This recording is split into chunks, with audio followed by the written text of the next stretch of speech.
इसमें आपने अब समझा कि कुंडली को जज कैसे करना है। अगली चीज है भृगु चक्र पद्धति। अभी तक का किसी का भी कोई डाउट हो कि मैं नया भृगु चक्र पद्धति पे नहीं आऊंगी। हमारा टाइमिंग ऑफ इवेंट स्टार्ट हो चुका है कि हमें टाइम कैसे करना है किसी चीज को कि कब होगा। और अगर आपको मोटा मोटा मंथ का भी आइडिया लग जाता है तो बहुत है। टाइमिंग डे की हम समय के साथ में आ जाती है बात। उसके लिए हमें गोचर को मिक्स करना पड़ता है जो अभी रुकी है। गोचर बहुत एडवांस,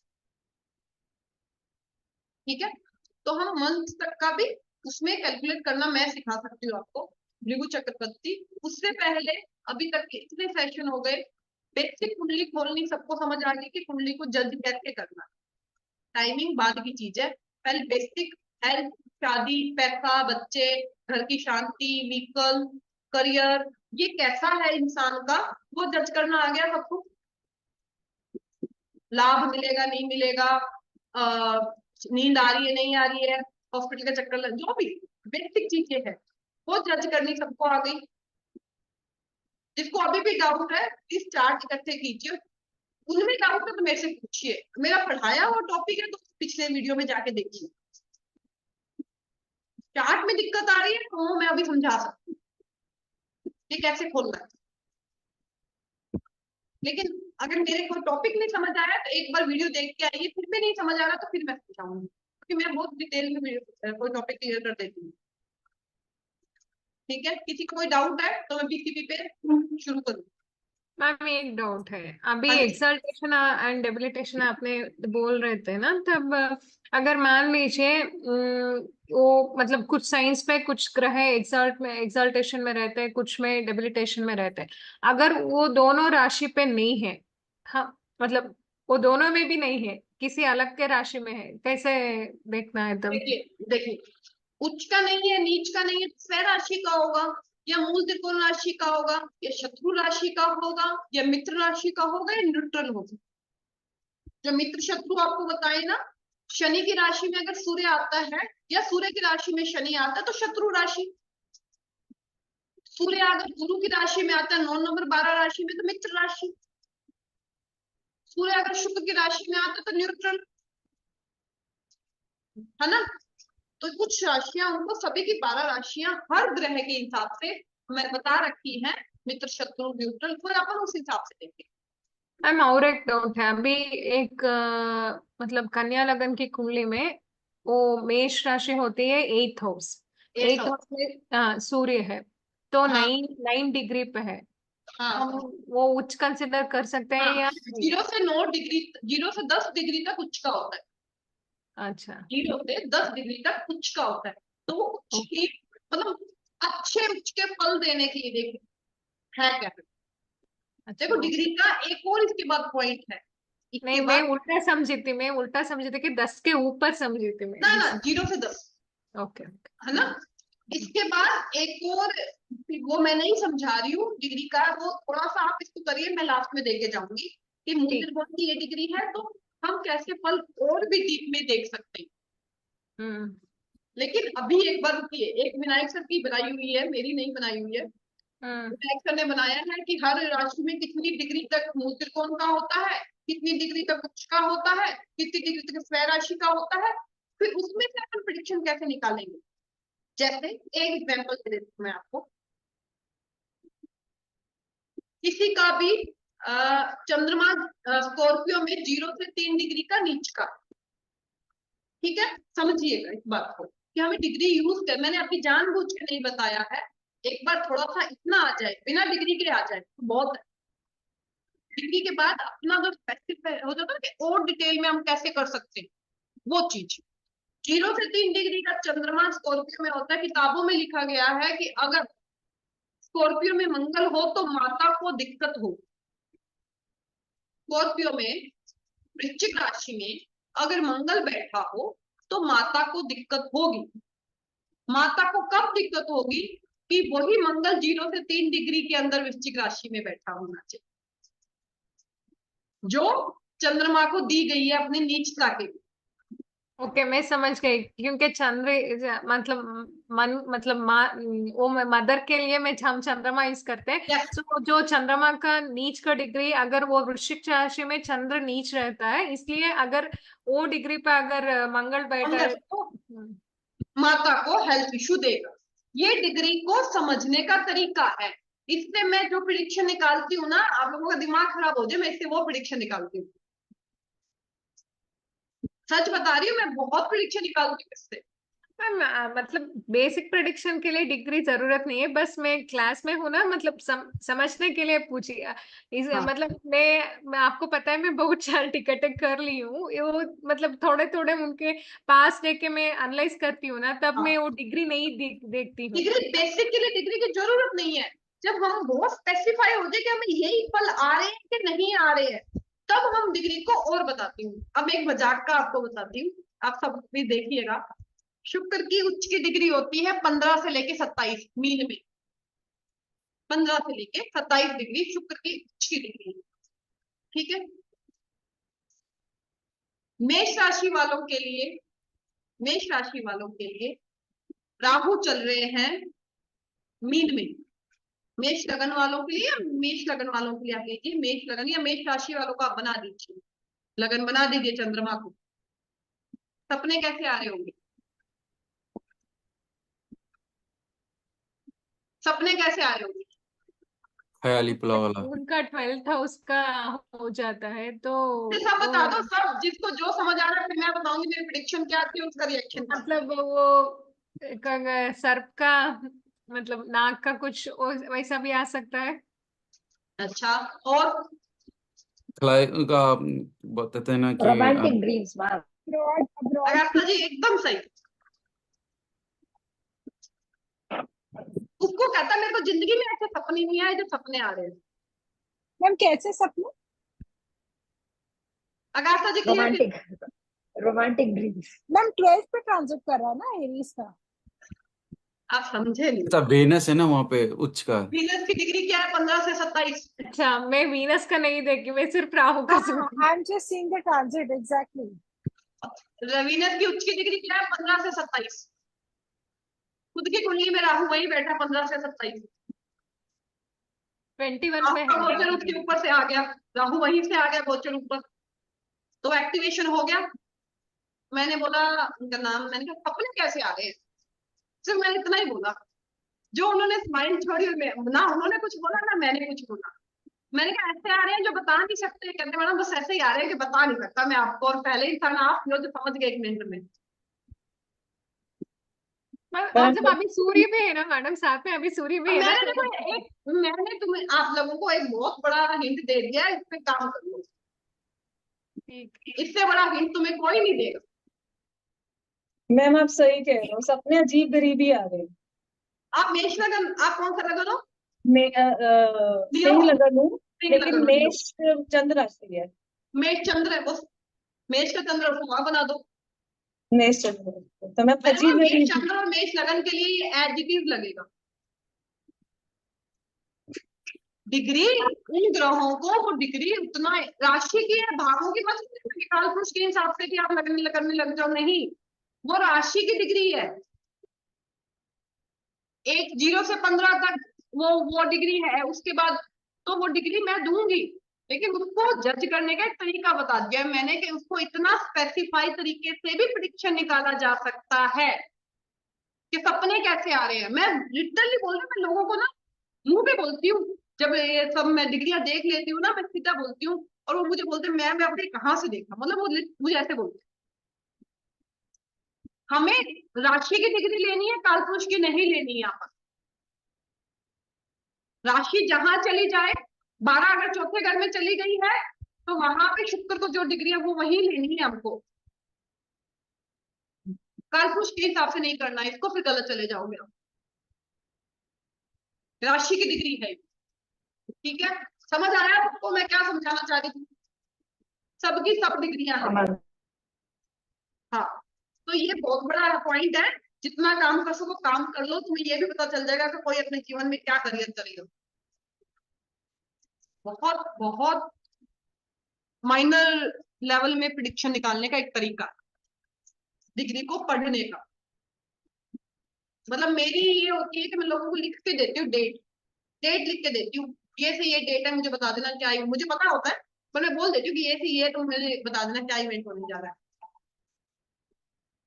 तब कईयों को मैं बता देती हूँ, कई बार मन नहीं होता, कुछ नेगेटिव होने का वाला होता है तो नहीं मन होता, तो मैं बता देती हूँ तब। तो ये आया समझ आज तक का, जितना मैंने आज हमारी 14th या 13th क्लास है ना, 14th है ना, 14th क्लास है, तो 13th क्लास के अंदर जितना मैंने बेसिक को क्लियर करने की कोशिश की, आ गया होगा समझ। कुंडलियां खोलनी हाँ कैसे, मैम। अगर हाँ अभी मैम। भी कुंडलियां खोलनी नहीं आई तो प्लीज पीछे के वीडियो देख देख के अपना बढ़ाइए, कुंडलियां खोलिए। अब उसके बाद आती है, थोड़ा सा मैं बिल्कुल चक्र पद्धति का इंट्रोडक्शन दे रही हूँ। अगली क्लास में शादी के चार्ट लेके आना विद ईयर, कौन से ईयर में शादियां हुई, तो प्रैक्टिस करवाऊंगी, नहीं तो फिर प्रैक्टिस नहीं है। 4 से 5 चार्ट अपने पास रखना, हाँ एक जी एक, मैम, करेक्ट है ना, करके। 4 से 5 चार्ट शादियां कब होती है, ठीक है। भृगु चक्र पद्धति का मतलब है कि जब हम पैदा होते हैं, है ना, ये भृगु बुक में से, चंद्रकला नाड़ी में से निकली है, जिसको सबसे पहले सुनील जॉन सर ने अपनी मैगजीन में लिखा, उसमें से चंद्रकला नाड़ी से निकली है, और सुनील जॉन सर ने अपनी मैगजीन में लिखा था, सबसे पहले उन्होंने सबको इंट्रोड्यूस करवाया था, उसके बाद सब लोगों के पास ये पहुंची। किसी भी नाम से लोग बता सकते हैं, पर असली नाम इसका भृगु चक्र पद्धति है। मैं आपको पीपीटी शेयर करती हूँ, जो मेरी कंप्लीट नहीं है अभी, मैं फिर भी एक बार थोड़ी आपको दिखा देती हूँ।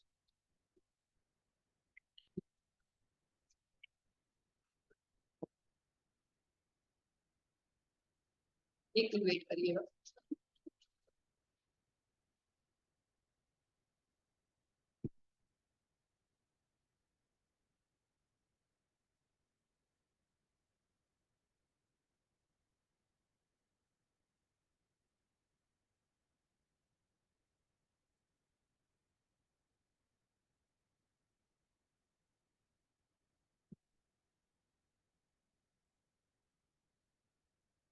मैं कल भेज दूंगी कंप्लीट करके, ज्यादा नहीं है इसमें कुछ।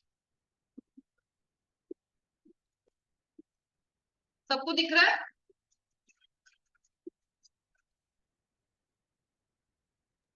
हाँ ये, मैम। हाँ मैं इसको बड़ा कर देती हूँ। भृगु चक्र पद्धति, फर्स्ट ईयर कौन सा लेना है, रनिंग, द डे हम पैदा हुए उस दिन से लेके जब हमारा पहला बर्थडे बनाया जाएगा तब तक फर्स्ट पहला हाउस एक्टिवेटेड रहता है। रनिंग ईयर लेना है हमेशा, क्लियर रखिएगा। एक सेकंड होल्ड रखिएगा, एक सेकंड ना, एक फोन बार बार आ रहा है, एक सेकंड मैं एक,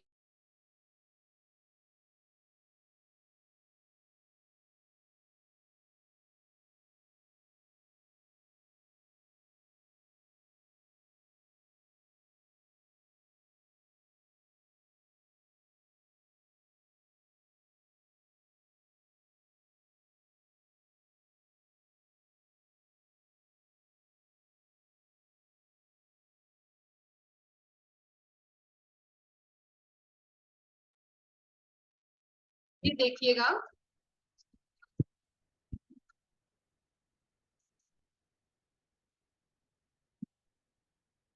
एक सेकंड मैं स्क्रीन वापस शेयर कर दूँ। हाँ, पहला ईयर हमें रनिंग ईयर लेना, ठीक है। जो अभी मान लीजिए 2000 1993 में जिनका बॉर्न हुआ, 2003 में 3 जनवरी तक उनके 30 ईयर कंप्लीट हो गए, ठीक है। तो हम 23 में जब उनका मान लीजिए सितंबर में बर्थडे, सितंबर में मान लीजिए सितंबर 23 में, तो 30 कंप्लीट हो गए। एक सेकंड,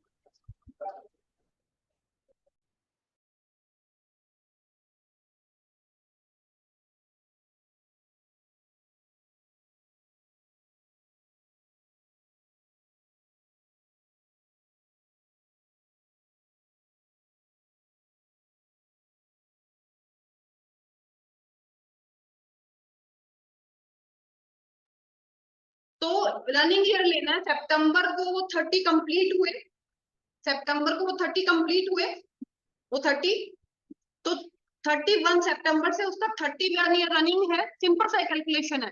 तो हमको 31 ईयर लेना है, रनिंग ईयर लेना है। जैसे 84 वालों के लिए 40 रनिंग चल रहा है, 23 तक, 24 में उनका 40 कंप्लीट हो जाएंगे। जो कंप्लीट हो गया वो फिर रनिंग लेना है। मान लीजिए 84 वालों का अभी जनवरी में 40 ईयर कंप्लीट हो गया जनवरी में, तो 41 ईयर उनका रनिंग ईयर लेना है इसमें हमेशा। तो पहले साल में पहला, फिर दूसरा, ये 12 घर है, वैसे वैसे हमारा हर हाउस एक्टिवेटेड रहता है हमारी कुंडली के अंदर। पहला हमें कुंडली जज करने के बाद पहली चीज ये देखनी है कि इस वक्त मेरा कौन सा हाउस एक्टिवेटेड है। कुंडली देख ली, कुंडली जज कर ली, कितना बैलेंस है, कितना क्या है, क्या सब कुछ है। पहली चीज ये देखनी है कि मेरा इस वक्त कौन सा हाउस जज है, या मेरे पास जो कुंडलियां हैं उनका कौन सा हाउस जज है। ये देख लीजिए आप। इसमें पहला हाउस होता है एक्टिवेटेड एक फर्स्ट ईयर में, 13 ईयर में 25, 37, 49, सेकेंड ईयर होता है 24। इनको कैलकुलेट करने का तरीका आप अपना बना सकते हैं। मैंने जो तरीका अपना रखा है मैं वो भी बता देती हूँ, विनायक सर जो तरीका यूज करते हैं मैं वो भी बता देती हूँ। तो इसमें आप देख लीजिए कि कौन से ईयर में कौन सा रनिंग होगा। ये मैं भेज दूंगी, कंप्लीट है, जस्ट मुझे इसको अभी इसमें देख लीजिए कि हम विनायक सर देखते हैं कि विनायक सर ने बोला है कि 12, 24, 36, 48, 60 ये हम याद कर लें एंड वाले। और उसमें से रनिंग ईयर जैसे किसी का 31 है ना, तो 31 माइनस 24, 7th हाउस एक्टिवेटेड है। जो रनिंग है उसमें से ये वाले ईयर माइनस कर दीजिए जो ऊपर है, क्योंकि वो लास्ट खत्म है ना। किसी का 33 है तो उसमें 24 माइनस कर, 9th हाउस एक्टिवेटेड है। विनायक सर का तरीका ये, इसको अपना तरीका, कैलकुलेशन का एक तरीका बनाना है। मेरा क्या है, मैं क्या करती हूँ, मेरे को किसने बोल दिया कि 74 का बॉर्न है, तो मैं क्या करती हूँ 86, 98, 2010, 2022 और ऐसे करके सीधा बोल देती हूँ कि सेकंड हाउस एक्टिवेटेड है। मैंने अपना तरीका बना रखा है, 12 उसमें ऐड करती जाती हूँ उनके जो ईयर है। मेरा तरीका ये है कि मैं जो मुझे दिया जाता है उसमें 12 ऐड कर देती हूँ। वो मुझे थोड़ा इजी लगता है, जिसको जो इजी लगता है वो अपना तरीका बना सकता है। मैं ये यूज करती हूँ कि मैं फटाफट कैलकुलेट करती हूँ और 12 ऐड करती जाती हूँ और मुझे पता लग जाता है। 12 ऐड करूंगी वही आ जाएगा ना, 12, 24, 36, और फिर मुझे वो जितने ईयर बचते हैं वो हाउस एक्टिवेटेड है। ठीक है, ये है भृगु चक्रवर्ती। अब इसमें हमें क्या करना है, इसके दो रूल हैं। एडवांस रूल आपको इजी प्रिडिक्टिव बुक में मिल जाएगा, पर मैं बेसिक करवाऊंगी, मुझे एडवांस से ज्यादा इजी बेसिक लगता है। ठीक है, बेसिक में क्या करना है, सबसे पहले जो हाउस एक्टिवेटेड है उससे रिलेटेड इवेंट 101% कुछ ना कुछ उस एक साल में होंगे ही होंगे। जो एक्टिवेटेड हाउस, राशि वाशी एक बार साइड पे छोड़ दो, मैं नहीं कहती कि उसको भी लेंगे अपन, पर एक बार जो हाउस एक्टिवेटेड है उससे रिलेटेड इवेंट आपके जीवन में होगा ही होगा। जैसे मैं एक वही लियो लगन का चार्ट खोलवा दो, कोई भी चार्ट खुलवा दो। जैसे ये खोलते हैं अपन, जो वृष लगन का चार्ट था ना उसको देखते हैं। 84 का चार्ट है, 84 बॉर्न है वो, अगस्त 25 अगस्त 84। ये लियो लगा, ये मैंने आपको वृष लगन का चार्ट आज दिखाया था, वही चार्ट है। इस चार्ट में देखिए 84 है तो 2003, 84 में 40th ईयर रनिंग होगा, 40वां साल, 40वां साल है होगा रनिंग। 4th हाउस एक्टिवेटेड है, और उससे पहले 39 जब रनिंग था तो 3rd हाउस एक्टिवेटेड था। मून वहां पर है, मून वहां पर है, तो क्या दिखाता है, घर से दूर कहीं ट्रैवल या घर से दूर कहीं जाना। मैंने क्या बोला था, किसी हाउस का लॉस उसका पिछला हाउस होता है ना व्यय, तो घर का लॉस दिखाएगा 3rd हाउस, या तो आपके ट्रैवलिंग जाएंगे, मून है तो ट्रैवलिंग स्ट्रॉन्ग दिखा रहा है। ठीक है, ये इनका ट्रांसफर हो गया था, अपना घर छूट गया था वो जो सरकार का मिला हुआ। कब, 39th ईयर रनिंग था जब 3rd हाउस एक्टिवेटेड था। सिंपल सा, सिंपल रखिए इसको पहले एकदम, ज्यादा टिपिकल मत बनाइए, राशि और कुछ मत डालिए, सिर्फ उस भाग से जो मैंने आपको चीजें बता रखी है वो चीजें उठानी शुरू करिए, फिर अपन राशि भी लाएंगे, ग्रह भी लाएंगे, सब लाएंगे। मैम एक डाउट है, अभी आपने बताया थर्ड हाउस में इधर घर छूटता नहीं तो ट्रैवलिंग मून दिक्कत। अभी मेरे पास, मैं उस दिन आपको एक चार्ट का बारे में बोली थी ना, मतलब प्रॉपर्टी क्या मिलेगा कि नहीं करके, मतलब 4 क्लास के पहले। वो उनका 63rd ईयर रनिंग है, मतलब 63rd will be completing by May 8th, मतलब अभी हम 63 लेते हैं। हाँ, उन्होंने बहुत ट्रैवल कर रहे हैं, बहुत मतलब घर से थर्ड बाहर ही हाउस रहे। एक्टिवेटेड है, थर्ड हाउस एक्टिवेटेड है। हाँ, थर्ड हाउस, मतलब अभी थाईलैंड जाके, उसके पहले अगस्त में इंग्लैंड जाके आए, उसके मतलब बीच बीच में बहुत तो ट्रैवलिंग वो कर क्या रहे हैं। कर रहा है, वो क्यों, मैंने एक कोई भी घर का लॉस, उसका व्यय उससे पिछला घर दिखाता है, 12वां घर दिखाता है। तो घर का लॉस घर में टिकने नहीं देगा, घर का व्यय करवाएगा। तो या तो ट्रैवल करवाएगा, या घर चेंज करवाएगा, या घर रेंट का चेंज कर, कुछ भी चेंज करवाएगा, है ना। तो अभी आज की क्लास में कैलकुलेशन का अपना तरीका बनाइए, मैंने मेरा भी बना दिया, मैंने विनायक सर का भी बता दिया, अपना कोई तरीका बनाइए।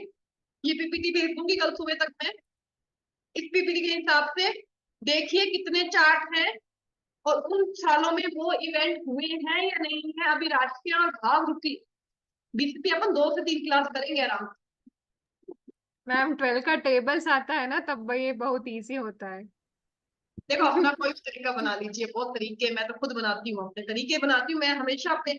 मैं जो लास्ट में एक डिग्री वाला आपको आज मैंने समझा दिया, एक और मेरा देने का मन है नक्षत्र वाला, वो मैं जो दूंगी, जो अपना तरीका बनाइएगा, ठीक है। वो मैं रिकॉर्ड नहीं करूंगी, तो क्लास में किस्मत जितनी है वो आएगा, ठीक है। तो इसलिए आ, सभी को आज का होमवर्क ये है, कुंडली लीजिए, उसमें कौन सा हाउस एक्टिवेटेड हो रहा है, कौन सा रनिंग ईयर है, सिर्फ हाउस से क्या उससे रिलेटेड इवेंट हो रहे हैं या नहीं। और जो मैंने हाउस रोटेशन बताया उसको भी यूज कीजिए, जैसे फादर की हैप्पीनेस या फादर का हार्ट 12th हाउस है, मदर की हैप्पीनेस, मदर का हार्ट 7th हाउस है, 4th से 4th, है ना। हाउस रोटेशन से भी प्रिडिक्शन निकल के आएंगी।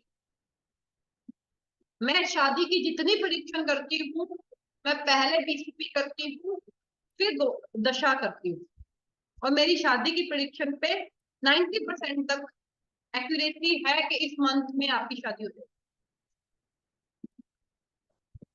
तो मैं वही सिखाने जा रही हूँ, पहले एक ही काम करना है कि पहले हमें सिर्फ हाउस एक्टिवेशन कौन सा है, अपना तरीका बना लीजिए। कोई कल परसों क्लास है ना वापिस, तब तक वो एक बार आप करके देखिए। मैम एक क्वेश्चन पूछें। हाँ जी, मैम जुपिटर कंबस्ट हो तो क्या मतलब जुपिटर से रिलेटेड चीजें लेट मिलेंगी? वो तो रेट्रो हाँ, में रेट्रो हो गया, कंबशन हो एफर्ट। गया, कंबशन हो गया, रेट्रो कभी नहीं होता। नहीं नहीं मैम, रेट्रो में आपने बताया था कि हमारे को एफर्ट ज्यादा लगाने पड़ते हैं। कंबशन में चीजें हो गया, हम उसको यूज नहीं कर पा रहे। ओके। मतलब हमारे पास ज्ञान है, हमारे पास नॉलेज है, पर वो उतना एफर्टली उसको यूज नहीं कर पा रहे हैं, बुक पढ़ी पढ़ नहीं पा रहे हैं, वो मन ही नहीं परफेक्ट। बन रहा है।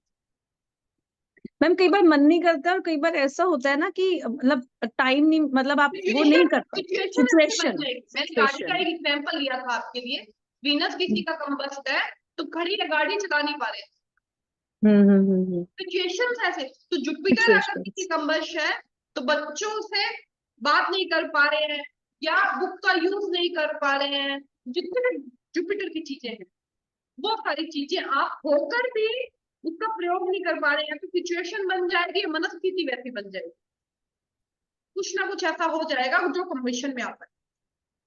और उसको मैम ठीक करने का वही है, तिलक वही है, और हाँ, तिलक लगाओ, हल्दी दूध पियो और केसर का दूध पियो, ये सब जो जुपिटर से जो रिलेटेड चीजें हैं जुपिटर ना, से रिलेटेड है। वो सब चीजें। Thank you ma'am. और किसी का कोई डाउट?